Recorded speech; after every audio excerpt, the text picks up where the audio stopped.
আমার ছাগলটার জন্য কিছু খ্যার কেটে কিছু ঘাস কেটে আমি বাড়ি নিয়ে যাই।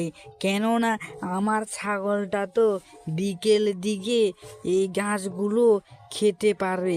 আমার ছাগলটা এখন তো ছেড়ে দিয়েছি, কোথায় যে গেল আমার ছাগলটা। না না, আর দেরি করে লাভ নেই বাবা, এখন আমি বাড়ি যাই তাড়াতাড়ি।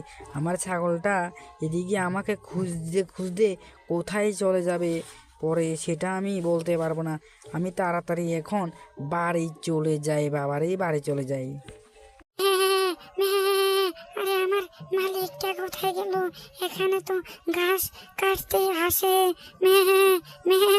মালিক, তুমি কোথায় গেলে? আমার জন্য ঘাস কাটতে কোথায় গেলে তুমি? মালিক, চলে আসো তাড়াতাড়ি, আমি তোমাকে খুঁজতে এখান তো পর্যন্ত চলে এসেছি। তুমি কোথায় গেলে মালিক?